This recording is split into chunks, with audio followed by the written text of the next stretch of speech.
আমি একজন ব্যাচেলরদের জীবনের প্রত্যেক দিনের রুটিনে কি কি থাকে সেটা আপনাদের দেখানোর চেষ্টা করব। দূর থেকে ব্যাচেলরদের জীবন অনেক সুন্দর মনে হলেও আসলে প্রকৃতপক্ষে তা নয়। কি মনে করছেন আমি ভুল বলতেছি? আসলে না। কিছু কথা বলবো তার আগে দেখি এই বাবুটা কি সুন্দর ব্যাট করছে। ব্যাচেলরদের বাজার করতে হয়, সেই সকালবেলা ওঠা যে কি কষ্টের সেটা কে বলবে।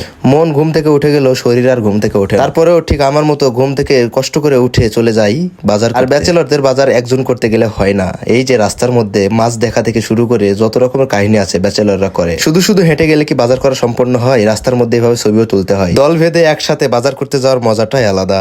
ব্যাচেলরদের অনেক বন্ধু বান্ধব থাকে, বড় ভাই থাকে, ছোট ভাই থাকে, সবাই মিলেই যেন একটা পরিবার। আমরা যাচ্ছি আজকে বাজার করতে সবাই মিলে। রাজশাহীর রূপ সৌন্দর্য, প্রকৃতির সৌন্দর্য নিয়ে নতুন করে বলার কিছু নাই। রাজশাহীর প্রকৃতি, রাস্তাঘাট দেখলে আপনি নিজেই এখানে থেকে যেতে মনে করবেন। তবে সাহেব বাজার 0 পয়েন্টে গেলে আপনার এখানে থাকার ইচ্ছাটা হারিয়ে যাবে। কেন জানেন?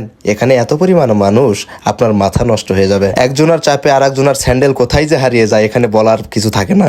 তবুও রাজশাহী শহরটা আমাদের কাছে কতটা প্রিয়। ভিডিওতে রাজশাহীর বিভিন্ন জায়গা দেখানোর চেষ্টা করেছি, আপনারা দেখতে পাচ্ছেন কিনা কমেন্টে জানাবেন। আপনাদের মনে হতে পারে আমরা শুধু হাঁটতেছি আর হাঁটতেছি, বাজার করব কখন? আসলে ব্যাচেলররা কখনো রিক্সায় ওঠে না, হেঁটে হেঁটে বাজারে যায়। এবার মনে হচ্ছে আমরা হাঁটতে হাঁটতে বাজারের মধ্যে পৌঁছে গেছি। বাজারে কোটি কোটি টাকার জিনিস থাকলেও ব্যাচেলররা কিন্তু এত টাকার জিনিস কেনে না। যতটুকু খেয়ে জীবন ধারণ করা যায় ব্যাচেলররা শুধুমাত্র ততটুকুই কেনে। বাজারে দেখতে পেয়েছেন কি পরিমাণ ভিড়। কেউ ঝাড়ু নিয়ে, কেউ আবার হাতে ব্যাগ নিয়ে ছুটে চলেছে। এখানে গেলে আপনি প্রথমত বিরক্ত হয়ে যাবেন মানুষের জন্য, তারপর বিরক্ত হবেন বাজারে এত পরিমাণ জিনিস কেন এটার জন্য।